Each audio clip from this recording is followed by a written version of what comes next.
And like I said, we're supposed to live in a civilized, free society. We don't. When they can walk in, take you as a child, turn you into a killer, and then use you, abuse you, and when they're done, throw you away. It shouldn't happen. So I sit there and I start taking these puzzle pieces. And this fits, this don't fit, and I'm going like this till picture. And I sit back. The lady walks up to the front. The guy walks up behind me. She looks at him and smiles, says, "We've got one." And that's when it started. That is where they were weeding out who's good at this, who's good at that, who's going to be a soldier, who's going to be a psychic spy. Everybody knows that Hitler was looking for the ultimate soldier, that super soldier, ultimate warrior. Hitler was also heavily into esoteric arts with mind control. And at that time, they started combining the two. Mind control, super soldier, ultimate warrior. They just started putting it all together into one project, and that's where they got me. My kicks in my right leg were 120 miles an hour. My punching power was well over 18 to 1,950 foot-pounds. That'll bust concrete blocks. And I put 3 rounds through the heart of a very high intelligence official. This guy grabs me by the throat, and I just snapped sideways, threw my hands palm down, just threw them down, and screamed inside my mind. The guy goes up and back. I never touched him. I look over, and there's George Jr. sitting at the bar with the Secret Service bodyguards, drunk as a skunk, with the Secret Service trying to get him to calm down. Now, that's when I snapped awake. I don't remember driving there. Let's back up and find out exactly how you got into this program. They wanted people who were half Native American and half Celtic, whether it be Scottish, Irish, didn't matter, as long as it's Celtic. The reason for that is that the Native Americans and the Celtics are 2 of the races on the earth that are more superposed to paranormal abilities or psi abilities. Okay? And as a matter of fact, both of these cultures practice paranormal abilities. So it's kind of genetic memory. It's in our genetic memory. Okay? And I thought that's basically what it was. Until about 2 years ago, when I found out that my father was a CIA agent. My father's been dead now for almost 15 years. I never had a clue. But with that new information, it made a lot of smaller tidbits of information and a lot of things that happened in the past. Now it all fits. Okay? Basically, what happened with me is in 1966. I was 6 years old. And both my parents loaded me up in a truck, took me to town. And it's at the edge. It's dark, it's cold, snowing. I'll never forget today, okay, because it stands out. Why are we going to a hardware store this late in the afternoon? So we go into the store, and at this time my mom and dad are like not fighting, but they're not getting along. And I've been in the store several times with my grandfather. And we go into the back. I've never been to the back. And there's a door there that if you didn't know it was there, you'd walk right by it. Mm-hmm. So we go in, and here's 6, 7 other kids about my age. And they're all sitting at these tables, like these kindergarten tables, sitting down low with the small chairs. And they all have the same thing. They look like puzzle pieces. Well, this lady comes in that did not fit. Okay, she's tall, she's elegant. The fur coat come on, this is Eastern Kentucky, okay? Don't happen, all right? And she played a very prominent role from there on, because she's in several of my memories. And she sets me down to play. She says, she gives me a stack of blocks, okay? And what they are is they're puzzle pieces. And says, make me a picture, and walks off. So I look around for my mom, and she's with a guy there who's in a suit who, again, shouldn't be there, okay? And they have a clipboard, and she's signing some papers. Now, 6 years old, I puzzled, but you don't think much of it. So I sit there, and I start taking these puzzle pieces. And this fits, this don't fit. And I'm going like this till picture, and I sit back. The lady walks up to the front. The guy walks up behind me.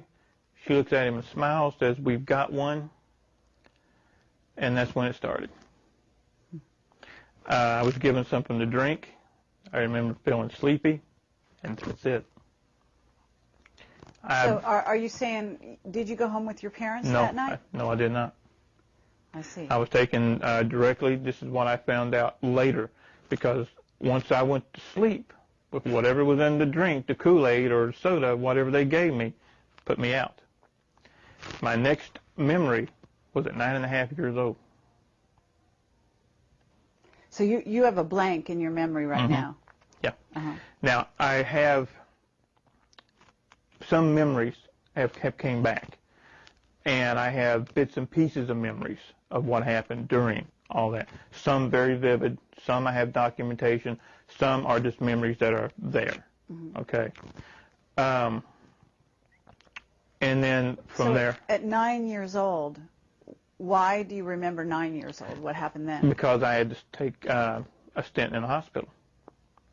A hospital here, the University of Kentucky. They did some type of procedures that no one's ever really been able to explain to me. Even as an adult, I tried to get the records, and no one will release those records to me. And from there, I had a couple of years as a kid where everything seemed okay, a lot of paranormal activity going on and all that. Then at 14, I'm gone again. Gone to the hospital? No, gone. Memories, gone. Oh. Okay, so looking back, though, you basically feel that you were trained as a soldier during that time? Yes. Could you describe some of the training to us? The easiest way to do that is to back up for 1 second. Sure. Imagine Project Talent, the people in Project Talent, being sent to school. Okay. When we're in elementary school, we're all taught the same thing. Okay. That's where the martial arts training was started. I have vivid memories of 15, 20 of us in a group with adults, and they trained us as adults. There was no kid gloves, okay? 6, 7 years old, 8 years old, you got your butt kicked off. I mean, they beat us tremendously, but we learned, okay? Once and the paranormal training started as well. Everybody, that is where they were weeding out who's good at this, who's good at that, who's going to be a soldier, who's going to be a psychic spy. You have at this time certain like a black belt in karate or... Even after I continued on, I took classes on my own, started a couple of studios. I hold a 5th degree black now, legitimately a 5th degree black. In the real world, right. So to speak. Right. Now, you also said something in an interview that I read that said something about having remembered when you started teaching 5th degree black. In the real world, right. So to speak. Right. Now, you also said something in an interview that I read that said something about having remembered when you started teaching karate. This is how you triggered some earlier memories of all this. Right. There was one incident in particular. I had a friend of mine who was an ex-Green Beret, and he wasn't a regular. He would come in and work out with me when he was home on leave or those kind of things. And we're sparring one night, and he's a big, rough broad boned guy, okay? He's going to go in a bar and wipe half of it out and never break a sweat. So we're sparring. And I did a technique that when he came up off the floor, he's angry, bumfuzzled. He's like, where did you learn that? And then it hit me. I don't have a clue. Where did I learn that? And he said, that came straight off the farm. I'm only 19 years old. I said, farm? What are you talking about? Cattle farm? Pig farm? I didn't have a clue. And he said, the CIA training facility, the farm. And little things started clicking. Okay? And when I really started to get memories back was about 8-9 years ago when I had an automobile accident. And it ruptured 3 discs in my neck. And when they finally gave me the MRI, the electromagnetic resonance didn't mesh with the cranial implant. That you had gotten... Somewhere, somehow, I have a cranial implant. And I say this because I have it on film. And when they put me in the MRI machine, when they turned it on, when it started to spin, okay? Right. Imagine tremendous pain. Also imagine you're in there and you see 1,000 TV screens and they come at you at once. On each one of those TV screens is a picture. Each picture is a memory. And it's just coming. That's amazing. That's how I started to get total memory again. And now, I don't know, was this also correct? You were screaming and the engine, yes. the MRI blew up? Or? The MRI the machine itself caught on fire. That's what actually brought me out of it. Because I'm there in nothing but my underwear and a gown, holding my head, screaming bloody murder. And I noticed smoke, okay? And the techs come out, nurses come out, and they grab me, and they want to do all this to get me out of there. They start with the fire extinguishers and all that. Wow. Now, do you have the cranial implant to this day? It's still there. It's still there. It's just, from what I understand, it's not working. Oh. And what makes you think it's not working? Because I haven't been used anymore. I haven't had the blackout spell and be gone for 3 or 4 days or a week with no memory. Okay. They stopped. This one is dead center in the brain. It looks like a grain of rice, and it's just dead center in the brain. So it's right that there. Small? It's that small. Wow. And I've had it checked through independent sources, and they look at it and like, you got a problem. It's got to be removed. Man, you're going to die. I said, no, it's fine. Don't worry about it. I don't tell them what it is. Okay? I just want their opinion. I want to hear what they have to say.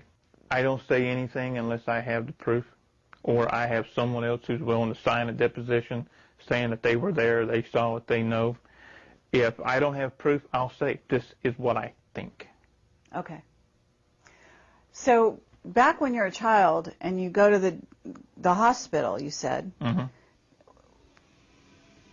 did you have something going on with your body that they changed at that time? Do you know what happened? I remember going through a procedure, okay, and I remember waking up, and the machine, so this would have been 1969, okay, and I remember the machine was about the size of this table, canvas wrapped, and they were bringing it down on top of me, and it would get hot.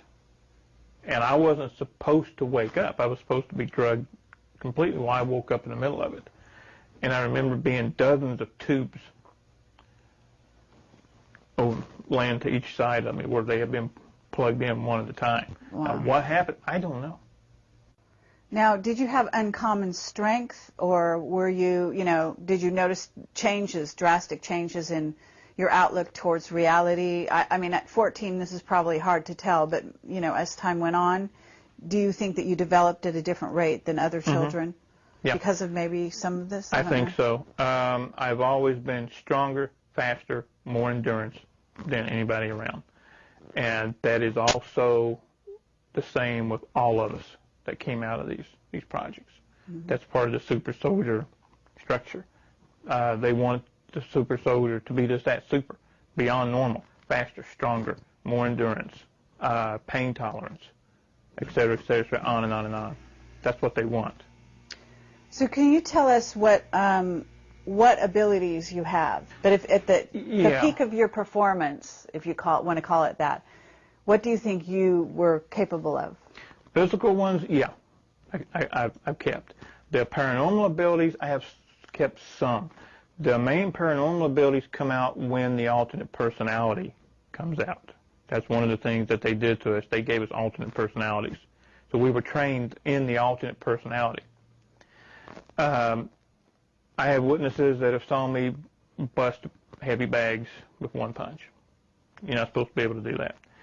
I was measured for punching power, speed, and everything at Burlington, Wisconsin, at a facility up there. It's no longer there. That did all the testing for the pro sports, for the football teams and all that. My punching power, at this time, my weight was 175 pounds. And when are we talking? How many years ago, or what year, if you, generally speaking? Let's see, 1984. Uh-huh. In the spring of 1984. Okay. And the testing came out as unreal.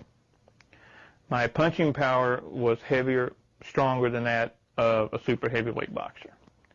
My kicking power and speed was even more than that. My kicks in my right leg were 120 miles an hour. My punching power was well over 18 to 1,950 foot-pounds. That'll bust concrete blocks.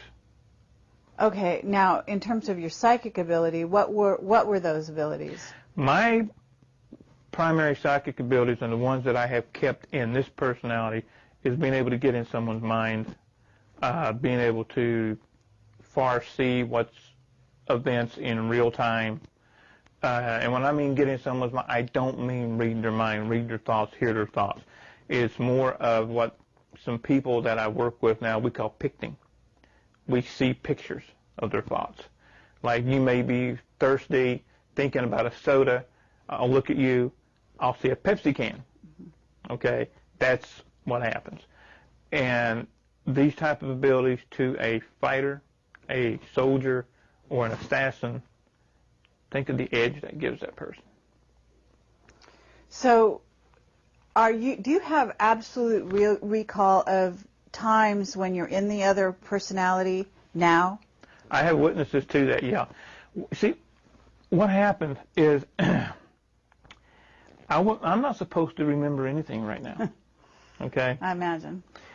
The people who start to remember are usually late 50s, early 60s, okay?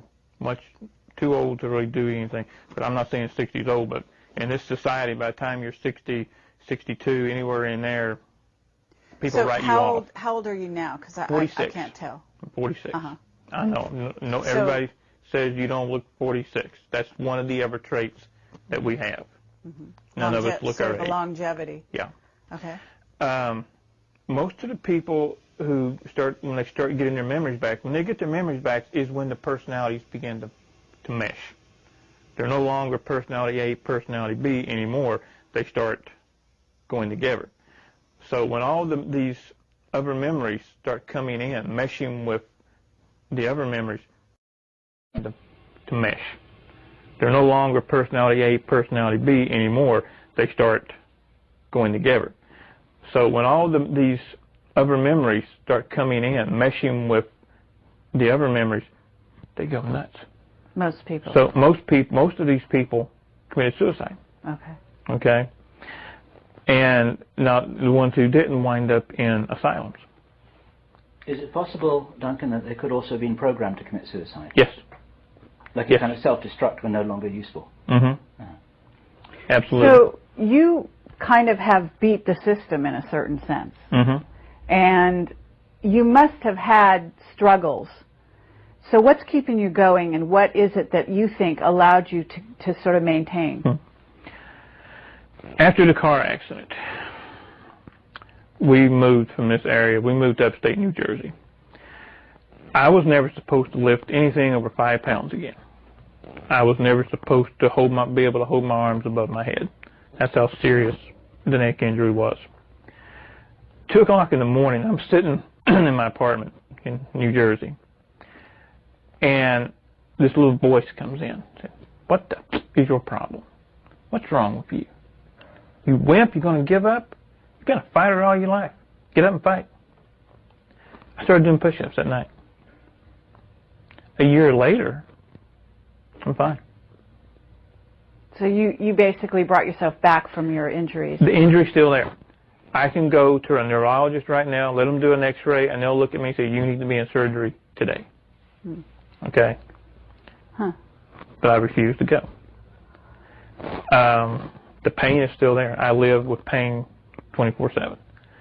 And again, if this hadn't been done to me as a kid, yeah, I'd probably be taking pain pills on a regular basis. But you're not. I take nothing. Mm-hmm. So now I'm curious because you have this tattoo on your arm. It looks actually kind of beautiful. Is this something you got in Vietnam? No. This was supposed to be one of a kind. It's my design. Really? This was something that came to me in a dream, actually. Wow. And I designed it. Is that a dragon? That's a dragon. Uh-huh. And I had a tattoo artist do it for me. And it stayed one of a kind for a couple of years, and then all of a sudden I started seeing it out, and she does have her work on a website. Uh-huh. And then I'm walking in the Walmart across the street of all places about 6 months ago, and there's a paperback novel, and that's on the front cover of the paperback novel, identical. And you designed it? And I designed this. Wow, cool. It's very nice. So what happened in Vietnam? Because you have an amazing story about that. I was in North Vietnam twice that I know of. Okay. Some of these areas are still murky because, like I said, I keep finding out more things every day. Okay. Once when I was 12 years old. Okay. I know people say, "I got 1972. You were in Vietnam in 1972." Actually, we weren't in Vietnam. We were in Cambodia. Okay. We weren't supposed to be in Cambodia. A Navy SEAL team and a Marine Corps recon team were pinned down by the Cambodian Khmer Rouge. They called in for reinforcements, somebody to get them out. And I'm telling you exactly what a Marine Corps recon captain and a Navy SEAL captain told me. Now, I have my own memories of it, but I saw it from my point of view. I'm going to tell you from their point of view. A black helicopter, a Huey, lands. 12 kids come off the chopper.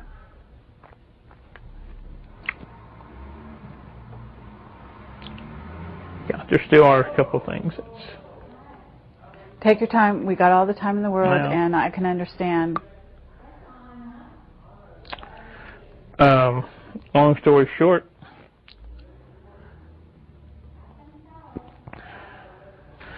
we came off the chopper, formed a semicircle, and we all held hands. Were they all boys? No. Oh. Were they all around the same age? Yeah, I was the oldest. Okay, so all around the age of 12? Anywhere between 9 and 12. I was team leader. Okay. On that. We held hands, raised our arms, and killed them all.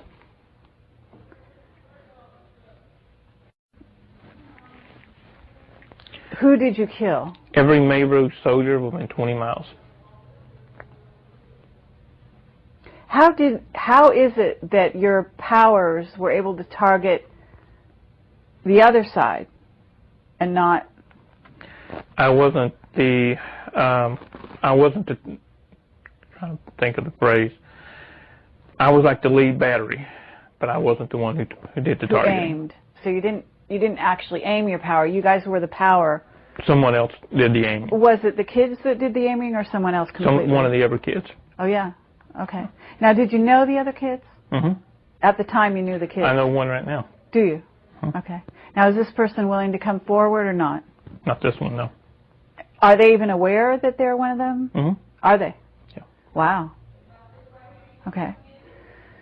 Well, I mean, we really appreciate that you're sharing this with us because this is obviously a huge thing, and people never like to talk about the sort of negative side of the powers of the mind. But obviously, this is one of the applications, and there's no reason to hide it. It's not that. It's funny. I've done a lot of things that were not of my doing, not of my making. Some of them bring out an emotional response. Some don't. Some are kind of like, so what? And some, I have no control. And I go through this little emotional, and then I'm okay, and then I'm fine with it. Sure. You know, it's like, I can't cry on command. Believe me, I've tried. Okay. But the way it was explained to me, it makes perfect sense. 12 kids. Imagine 12 batteries. You have one battery, you might get nothing. Add 2, you get a jolt. Add 3, you get a burn. Add 12, you get electrocuted. That's basically what we did. The 12 of us joined up through everything, kind of the semicircle, start from the center, because I was in the center, like this, out. And that's what happened. And this is something you guys were obviously trained to do. Right. Do you have a memory at all? Has anything come back of your trainers? Remember the lady in the hardware store? Yeah, she figured very prominently when I was young. The next memory I have of her is in a lab coat. And I'm in this house. It's been described to me as the mansion. And I have my couple of ideas where this place is or was, but I have no proof.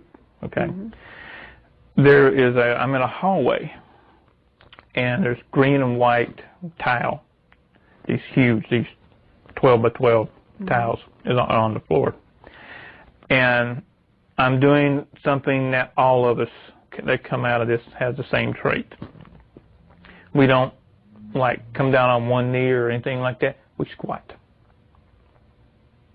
Makes no sense in some ways, but in some ways to us it does.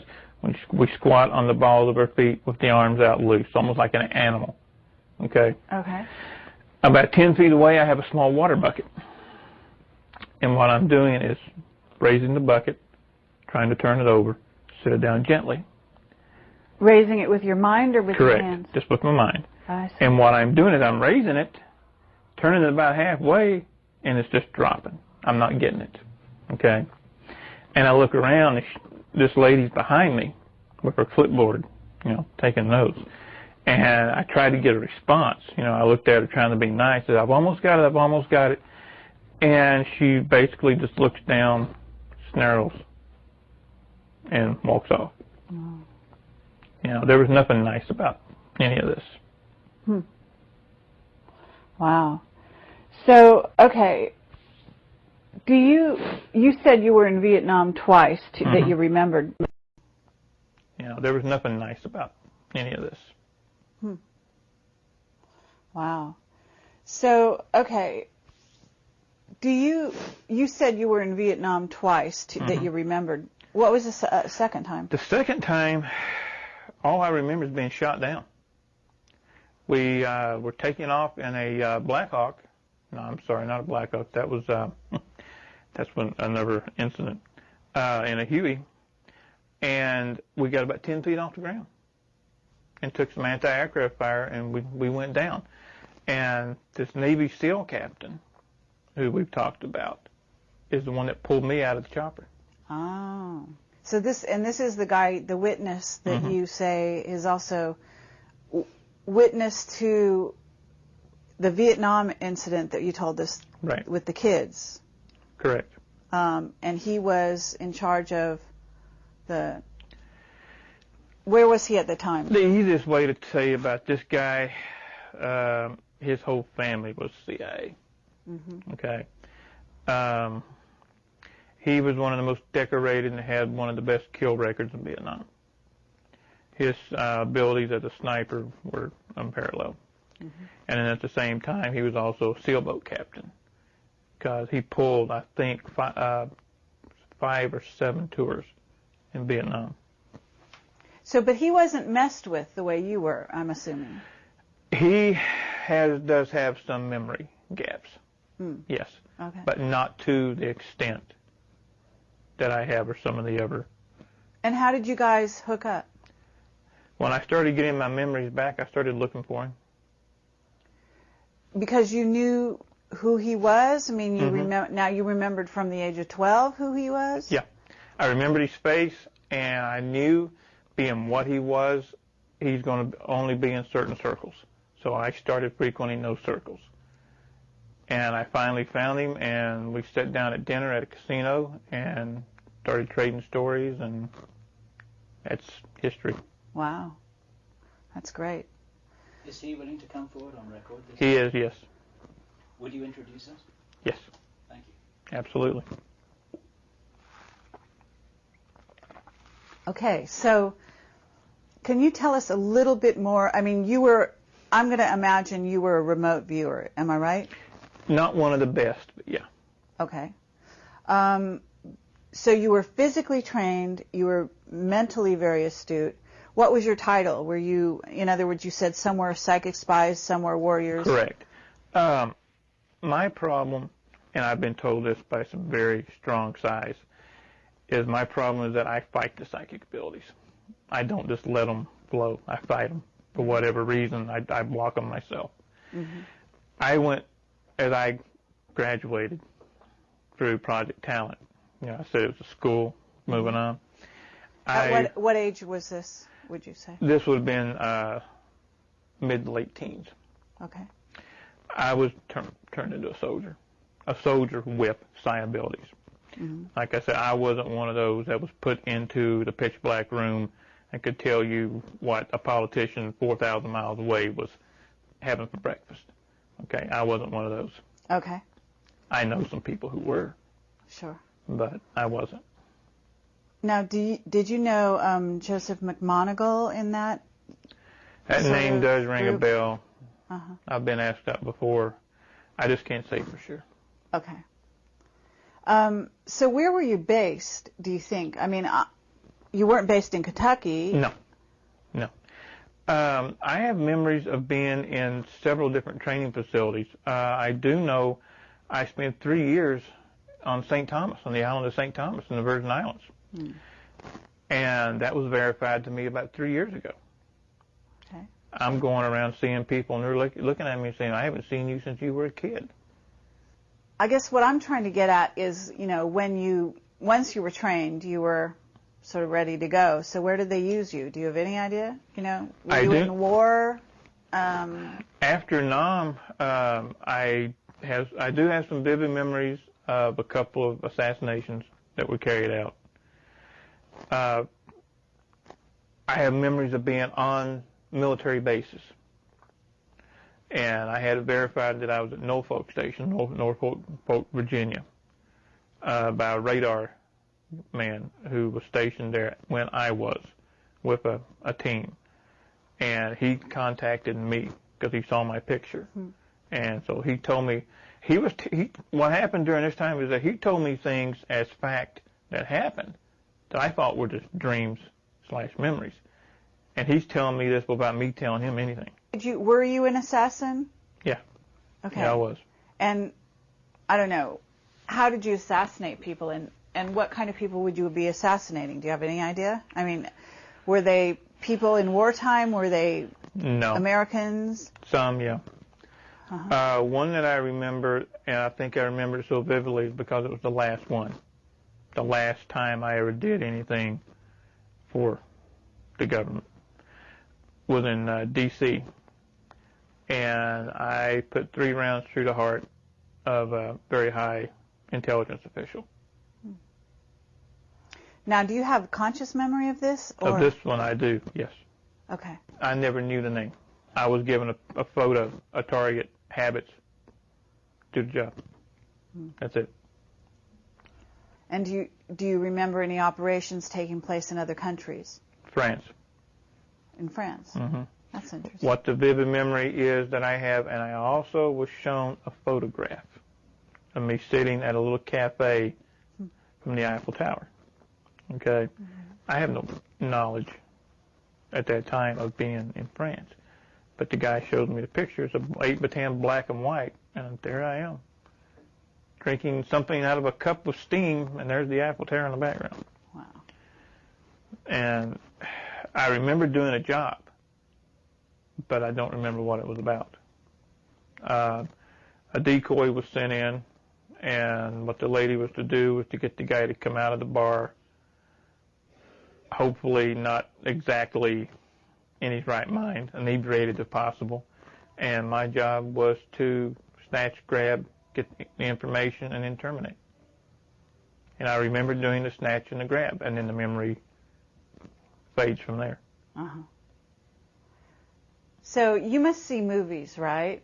No, I don't. Oh, you don't go to I movies? can't. Okay, because I was wondering if maybe, you know, there's a lot of violence in movies, a lot of scenes of that kind of thing, and I was wondering if those might trigger some of your memories. They do. Violence per se does nothing. I love wrestling. Okay. As a matter of fact, I used to incorporate professional wrestling techniques into my teaching when I was an instructor. It's not the violence per se. The last movie I tried to watch of that nature was The Bourne Identity. I couldn't get halfway through it. I do a total change. Okay, you see, your personality does a change? My personality changes. God help whoever I'm watching a movie with. And I'll just get up and walk away. Sci-fi movies don't bother me. But anything concerning government black operations, CIA, NSA, covert killings, I can't do it. Do you have any remembrance of other planets? I know this sounds a little out there, but I have heard of actually some not. soldiers. Actually not. Uh-huh. There is one thing that a couple of us share, and that is a deep fear and dread of the planet Mars. Bring up the planet Mars to us, and it's just like watching one of those movies. I was just about to do that. So, yeah, Mars specifically. There is something about Mars that changes our entire attitude at that time. I know one person who point blank says they better leave Mars alone. Leave it alone. Meaning leave it alone, don't talk about it, or meaning don't go there? Don't go. That they're waking something up. On Mars. Mm-hmm. Now you're still a psychic when Sure. you say. Okay. So you must have some thoughts or something up. On Mars. Mm-hmm. Now you're still a psychic when Sure. you say. Okay. So you must have some thoughts or associations with Mars. Are you willing to talk about that? I mean, because I know that you said that you develop headaches sometimes after these talks. Mm-hmm. You know, where you reveal and kind of go back in your own mind as to your history. I'm and so having on. a good one right now. Headaches are part of the conditioning. Sure. Okay, it's a headache, but it's a fake headache. It's a programmed headache. I'd like to know if you see special machinery. Yes, Okay. it's underground. Uh-huh. And have you seen any certain kind of beings there? Yes, they're in stasis. It's like a kind of artificially induced hibernation. Thank you. And is that it's not humans that are in that state? No. It's the beings. And they're very tall. They have long features. Do they look like the Egyptian Quite believers? a bit. Okay. Quite a bit. Talk a lot about anger in the recent interview that I saw that you've got, I guess, on your site. Yeah. And can you tell us a little about that? Can you describe the anger, how you deal with it? There was, at one time, it was pure rage. When these memories came back, and when I sat down and I started putting together all the things that, starting at 6 years old, all the things that was done to me, things that I was forced to do, etc. It was pure rage. You know, my first impulse was to go to D.C. and just go nuts, okay? Well, as the old saying goes, I'm crazy but not stupid, okay? And as a fighter, I was trained, channel your anger. Don't let your anger channel you. Mm-hmm. And that's what I started doing. So I took, instead of just being so mad I can't do anything, I turned that anger to being so mad I want to do something. And I've stayed that way. So is that why you started writing books? No, actually I started writing as just kind of my own therapy, just to get it out. Mm-hmm. And I had never written anything. And somebody read some of it and said, this is pretty good, you need to keep it up. And so I did. And now you've got a book coming out, isn't that right? Yeah, Deadly Awakening. It's about everything we've talked about here, plus all the side streets that we don't have time to go up. It's supposedly going to be turned into a movie. Okay, that totally caught me off guard. So. Well, that's wonderful. You know, that's very exciting. In terms of telling your story to a wider audience, what would you like to result from that? I would like to see enough people wake up to march on Washington and say these projects stop, and hold the people accountable. Okay, there's not going to be class action lawsuits. There's not going to be prosecution. That's fine. You know, I got over that years ago. Everybody else involved needs to get over that. Just hold them accountable and stop it. Okay? Do you think this is still continuing this day? Yeah, absolutely I do. Do you have any information about in what form these projects are continuing? I remember think you said in the 60s there were 1,000 kids, of which there were there are only 60 left. In 1966, there was supposed to have been 1,000 that were taken worldwide that was in my group, as it were. There's only about 20 of us left now. You know, I think what I have to explain, we were actually at 6, 7 years old put in survival of the fittest. Okay? Our personalities were split. Any normal kid, any normal person would not do the things that we did in their right frame of mind. Mm-hmm. So they had to split our personalities, and they had a clean slate with that new personality. Had no rhyme, no reason, no right, no wrong, no concept. So they made it into what they wanted it to be. This is how they split my personality. Now, I don't know. I'm sure they did the same identical thing to other people, but I know for a fact not to each one. There were different techniques for different people, different kids. Now, the way it was described to me when I was a kid is it's your treatments, almost medical terminology.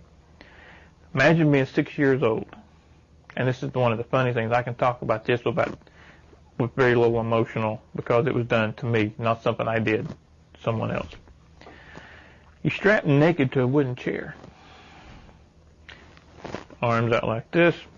Here, you're strapped here, here, and here. Your fingertips are spread open. Things are inserted here. So you can't do this. And I know you noticed, because I saw it in your mind and I saw it in your eyes, I have a phobia about my fingertips. What they did is they inserted needles underneath the fingertips. That's bad enough. Hook those needles up to electric current and turn it on. Waterboarding is where you basically drown the person and then bring them back. In my case, they did 2 ways: strapped to a chair, and would take a water hose and just spray it. You can't breathe, and then you're gone. Then they bring you back and all that. And then I remember having my head dunked. That's why I don't swim. Now, what would be the purpose of that? To cause pain, intense pain. What happens when the body and the psyche goes through the amount of pain it can tolerate? You black out. You pass out. You faint. Well, the Germans brought over a drug with them. Once injected, it blocks those receptors. You can't black out. You can't even force yourself to faint. So once the psyche has gotten to a point to where it cannot take any more, you have two choices. Split off into another personality to save yourself, or die. Okay. Okay, I understand. When the pain becomes too much, the way you're able to survive and stay together mentally is actually to go someplace else. Exactly. And you go so far someplace else that you're actually in another, you creating another you part create, of you. Exactly. You create a total separate individual to where they can pull out that alternate personality. Now, 1 second I'm me, next second I'm somebody else. Now I'm back to me. That's how they wanted you. Have you seen Manchurian Candidate? No. You never saw that? No. Okay. Well, if I refer to that movie, I don't know if you know what I mean, but I know what Manchurian Candidate is. You yeah. know what it's about. Yeah. Okay. Is it possible that you could be activated by a phone call, say? The last time that I did a job, that's what it was. I got a phone call in the middle of the night. Can I be activated now? I do not think so. They burnt the chip out. Okay. Do you think it's a tone? Do you think it's words? I mean, do you have any idea what it is? I think it it's music? a combination, and I think it's more than one. There's, in order to open a combination safe, you've got to have a combination, which is more than one number. So I think what they did, they set up, you have to have a system of checks, balances, and fail-safes, to where if you're watching TV and all of a sudden you hear the correct word or whatever, you freak out, kill everybody, then you will start seeing this happening everywhere. There has to be a fail-safe to keep that from happening. So I've always thought that it's a combination of words, tones, numbers, I see. what have you. But what happened during this night is I was in bed. My wife and I were in bed. The phone rings. I reach over, pick it up, put it to my ear. No more than 3 seconds pass. I hang the phone up. I get up. I get dressed. I leave. I'm gone 3 days and 3 nights. And at that time, we lived exactly 11 miles from the airport that you guys passed coming here. Oh. Get dressed. I leave. I'm gone 3 days and 3 nights. And at that time, we lived exactly 11 miles from the airport that you guys passed coming here. Oh. When I came back 3 days later, there was only 22 additional miles on the car. I went to the airport. But you have no memory on where you went. I went to D.C. This is when I went to D.C. and did a termination job on this individual. Now, what year was that? 1985. So this is quite a while ago. Yeah. And here's something that I'll tell you guys, I didn't want to put on the tape. I'm sitting in a Mexican restaurant, very nice 2-story Mexican restaurant, and I hear somebody laughing. This was before the president now was the governor of Texas. I look over, and there's George Jr. sitting at the bar with the Secret Service bodyguards, drunk as a skunk, with the Secret Service trying to get him to calm down. Now, that's when I snapped awake. I don't remember driving there. And I'm looking around, and where the hell am I at? But there he is. I had one impulse. Kind of terminate him. And I had a gun in my pocket. And for whatever reason, I fought the impulse down, and I didn't kill him. In other words, you remember who he is now, but you didn't know who he was at when that you were time, there? I didn't have a clue He was who just some guy who was getting drunk with Secret Right. Service around him. Exactly. I did not have a clue who he was. And then I'm sitting there watching the news sometime later when the governor of Texas has announced his bid to run for the presidency, and I look at him, I'm like, holy. Oh, this was before he became president? Yes. I got it. Years before. So in that context, maybe it makes even more sense. And it's even scarier. What about underground bases? Do you think you've ever been in an underground base? I know where one is. right here in the state.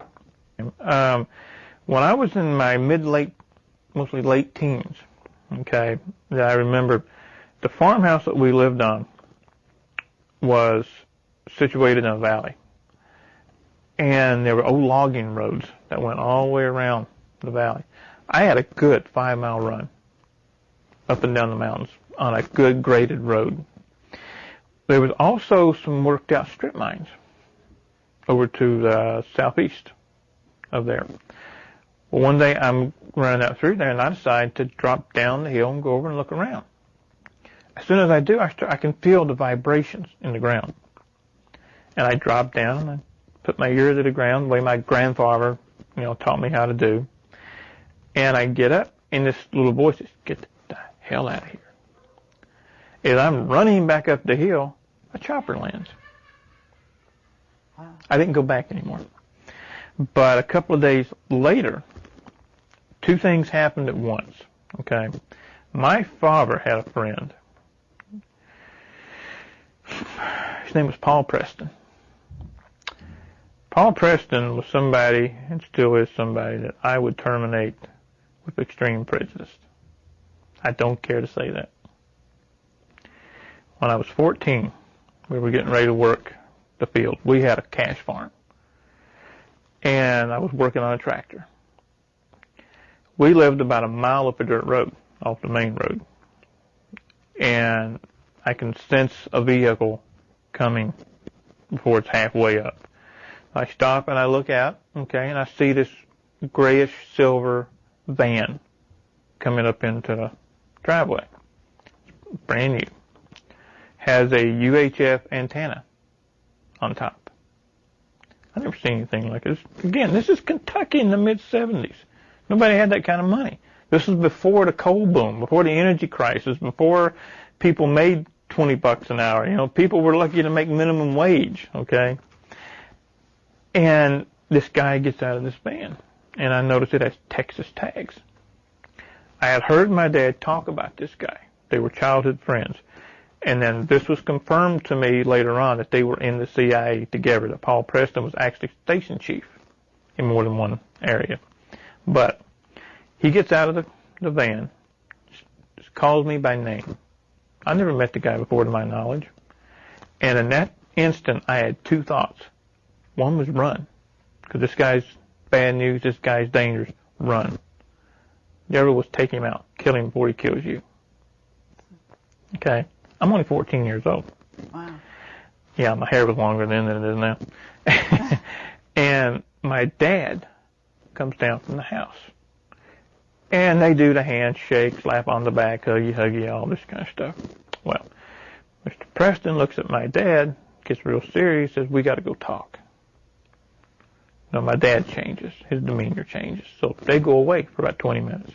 And all this time, I got the tool chest. I'm getting the tractor going, spring plow, all that kind of stuff. 20, 30 minutes later, Paul Preston comes back down from the house. He ain't talking to me then. He's in a real bad mood. Gets in the van, leaves. I barely saw my dad the rest of that day, because this is early morning because it's still cool. You didn't want to be around him the rest of the day. Okay, he was one ticked off Irishman. Well, that night, okay, my mom had a habit of sitting on the front porch at night. And I slept upstairs. She came in that night about 10, 11 o'clock, screaming for my dad that there's something over top of the house. And by the time he went out, it was gone. And I could hear the whole conversation. She said it was bigger than the house, was round, had lights all the way around it. I didn't know anything about UFOs. I knew nothing about that. I knew farming. I knew martial arts. I knew how to fight. I knew how to hunt, how to track, et cetera, et cetera. I knew nothing about anything like that. So the next night, this happens again. The third day, something happens to me. Okay? All the time I work and I train. I work and I train. So I'm going 12 hours a day every day. I worked out even harder than I had ever done before. And I think the reason being is to go to bed early, because that's exactly what I did. I went to bed early. That night, I go to bed. I'm laying there. Don't know how long. But I feel like I'm on fire when I snapped awake. I can't move. All I can do is open my eyes. The whole upstairs is full of light. And I can see a bipedal figure standing by the bed. I can see a head, I can see the arms, I can see the legs. That's it. And I know it's talking to me. It's telling me something. And the next thing I know, my dad is shaking my shoulder because my brothers saw the light and they thought the upstairs was on fire. That's all I remember. I don't remember anything again until I'm almost 18. Meaning no memories between the age of 14 and the age of 18. Right. I didn't get my driver's license until I was almost 18. I should have had them at 16. I didn't get them until I was almost 18 because I wasn't around to get them. Do you remember what the being looked like other than 2 arms, 2 legs? That's all I could see. A torso, 2 arms, 2 legs, and a head. Not an oval-shaped head, but a head-shaped head. A normal shaped head. Like other than 2 arms, 2 legs? That's all I could see. A torso, 2 arms, 2 legs, and a head. Not an oval-shaped head, but a head-shaped head. A normal shaped head. I'd estimate maybe 6 feet tall. And it was white as well, but a paler shade of white than the rest of the white in the room. I think all of these go together. The visit from Paul Preston, the craft over the house, and then my leaving again. All go together. And your father's anger, perhaps? Yeah. Okay. I think he may have thought, for whatever reason, that I was clear of it. And then Paul Preston comes back and says, no. I don't think he had a choice in the matter. The only anger I have with them is not coming out and telling me something. Okay? Especially after I'm an adult, and I start getting memories back, and I start saying, okay, what gives here? I know this isn't what happened. I know this wasn't right. What gives? I think I deserved more of an answer than can't tell you and leave. The first thing I did is when I started getting memories back is I started looking up old friends. And I would ask them, during this year, 73, 74, 75, where were we? What were we doing? I have memories of doing things. And every one of them, to a T, said, we were doing this. We were out doing this. Well, I remember that. They go, how could you? You weren't here. And one guy even went so far as to say, we went up to the farm to pick you up one day to see if you wanted to go away. We hadn't heard from you. Your dad ran us off. So what I had of those years were false memories. The memories I had of camping, going to the Dairy Queen, that kind of thing, were implanted. So you also said in your writing that you have one of your arms is wired or something, the right call one. It? Yeah. The implant is right here. I know it's right there for 2 specific reasons. One, I had a guy put a meter over it, and they found it that way. And 2, it itches. And what it is, I call it an enhancer. It increases physical strength and speed. There's like wires that run from it that go down the arm out into the fingers, and it's only in this shoulder and this arm. It's not body-wide. I wish it was, but it's not. This is the hand and the arm that I've busted many heavy bags with. As a matter of fact, there was an incident to where I grabbed a guy who was a good 40 pounds heavier than me and just straight up off his feet. And then when I realized what I had done, it just dropped. It's like it's tied. I don't know the science of how it's tied in. I really don't. But I know that it's tied in with the fight or flight scenario. When there's danger, it kicks in. If I feel threatened, it kicks in. The throwing of energy, yeah. That one freaked me out when it happened. I had a job in Lexington, a place that was, at that time was called the Community Kitchen. Now, there was no kitchen. What it was a facility for homeless, indigent, that kind of thing. We had doctor's offices, we had social service offices, showers, clothing, all that. But it was also a haven for pushers, users, abusers, rapists, killers, you name it, they came in there. We could have 60 to 100 people in the facility at any one time, and I was chief of security. And we had a fight that broke out. I mean, it was nothing. We'd have 3 or 4 fights a day, okay?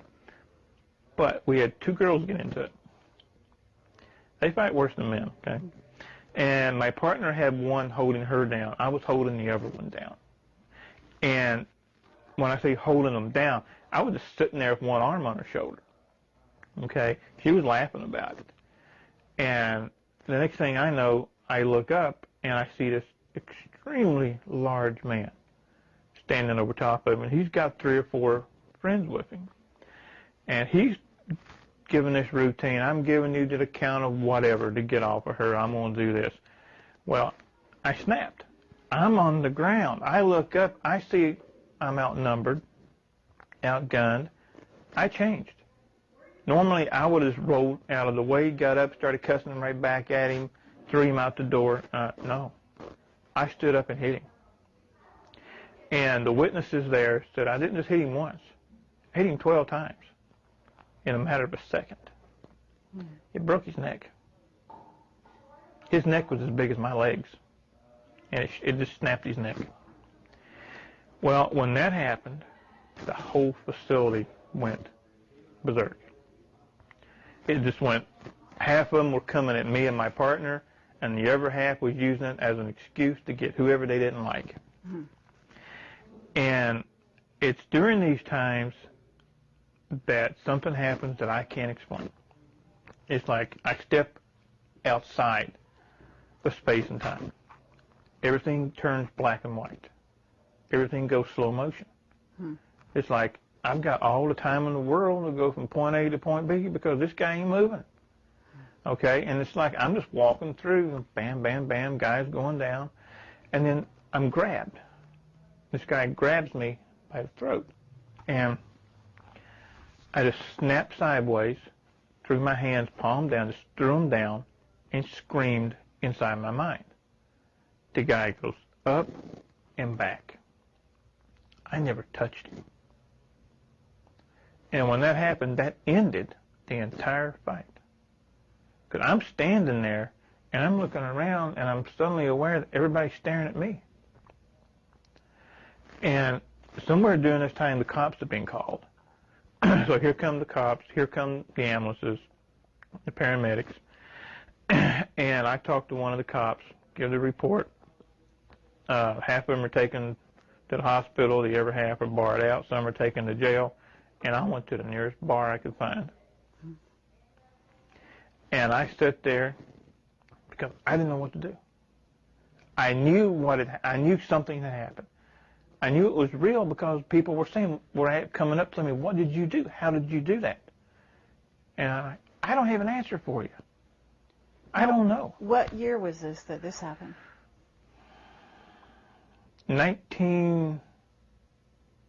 either 89 or 90.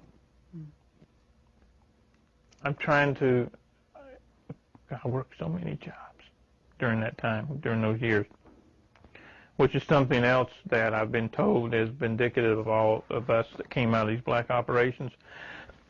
None of us could hold a job. It was like, and I know from personal experience, we'd be the greatest thing since sliced bread for a couple of months, and then all of a sudden the boss or supervisor comes out, finds something wrong, and we're fired. What I found out over the years is that's not unique to me. Mm-hmm. Is they want to keep you one step below poverty level, keeps your mind occupied on other things. Right, survival, Right. daily survival, so that you can't go further into your own memories type thing. And there's also another reason for that, and I've been told this by more than one person. Who listens to somebody who's broke? Mm-hmm. Sure. But everybody listens to someone who's wealthy. Mm-hmm. Yeah. And I think those two go together to make that. There was an incident which you also reported that you described as a kind of personal teleportation incident, or you went through a wall and you had a witness. Yes, absolutely. What do you recall? And you had a witness. Yes, absolutely. What do you recall about that? I get freaked out every time I think about that one. It was at a house in Oklahoma, and I was helping a friend of mine move. And I was in the one bedroom, and she was in the kitchen.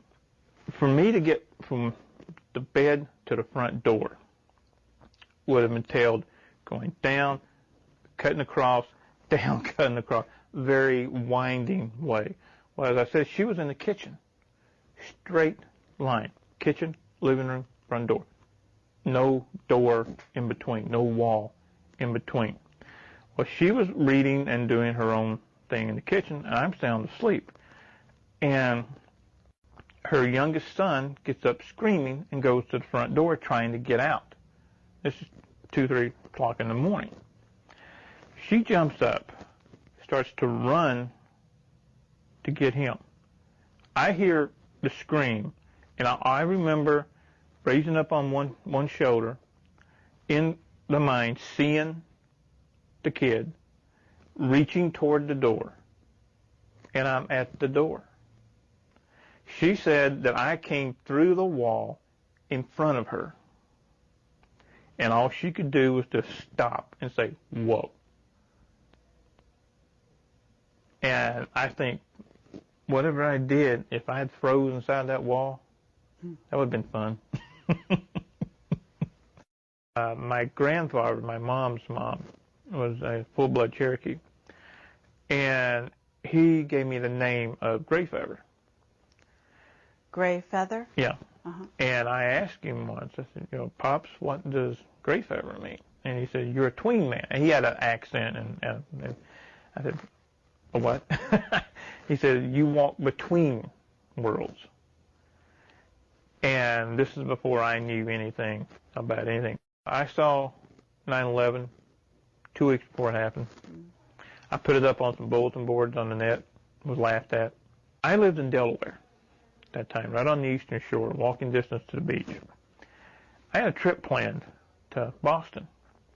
A couple of days before the trip, because we were going to drive it, I get a phone call. And it's the metallic, digitized voice. It says, "Postpone your trip."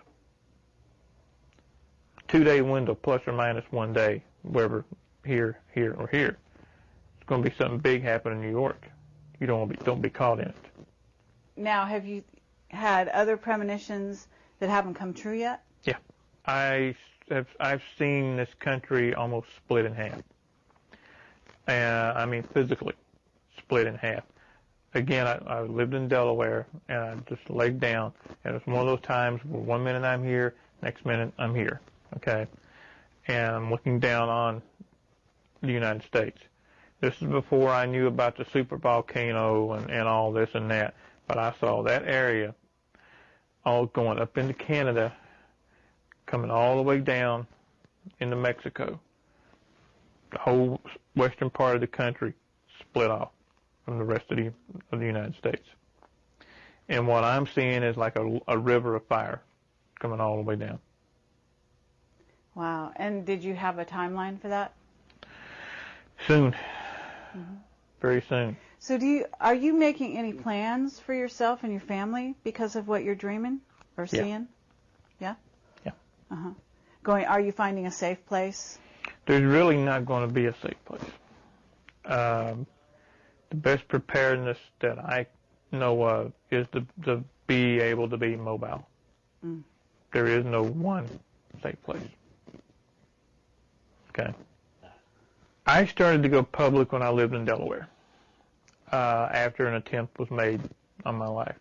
So when was that, approximately? About 2002. I was out for a jog. I mean, I'd had other things happen before, but I didn't, at that time, never made the connection. Okay? Now I make the connection. I was out for a jog, and it's in the wintertime, and I hear a motorcycle. Motorcycle. You ever been on the East Coast in the wintertime when the wind blows? It's frigid. I have, actually. And I'm out jogging, and I hear a motorcycle, and I start, the ears go up, the hairs start standing up, one of those.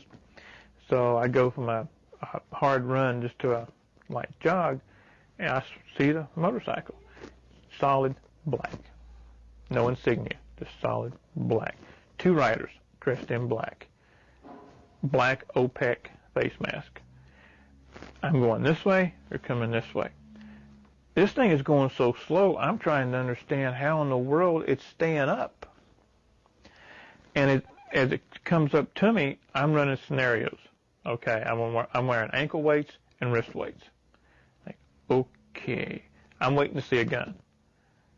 So I'm thinking this was coming off, this is going to throw, forward row, kick the back wheel, try to get an advantage. All this is playing out in my mind. The guy does open his coat, puts his hand in his coat. This is the rider. All I see are two fingers. Points them at me and goes like this and goes back.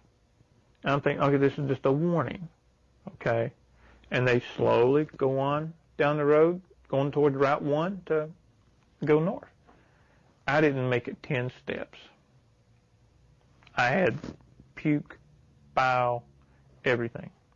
I had to crawl home. I was sick for 3 days. I finally got to the doctor and said I had some kind of unknown viral infection. He did shoot me, just not with a gun. I think half the people who hear what I have to say look at it and say, what a lying stack of dung. This is so much BS. There is no way any of this could happen, et cetera, et cetera, et cetera. Well, I'll give a response that I gave a guy on a radio show one night. I wish that were true. I'd love to be able to take a pill every day and have a nice life. But I can't, because it did happen. And I don't have the whole story myself. And I may never get it. What happened to me, you know, and I know, I told about how they split the personality. That's just the tip of the iceberg, okay? I remember the beatings, to being thrown naked into a refrigerator room because I couldn't get something right. You know, this went on and on, and not just to me, but to all of us that were in this particular group. And this stuff shouldn't happen. You know, we consider ourselves a civilized, free society. There's nothing civilized about this. There's nothing free about this. There is strength in numbers. I would like to see, I mean, come on. You can have a 1 million-man march on Washington put together by somebody that the government laughed at. Why couldn't we do the same thing? This stuff has got to stop. You know, people, and like I said, we're supposed to live in a civilized, free society. We don't. When they can walk in, take you as a child, turn you into a killer, and then use you, abuse you, and when they're done, throw you away. It shouldn't happen. And you asked earlier, what is the one thing that I would like to see come of this and any subsequent movies, videos, whatever?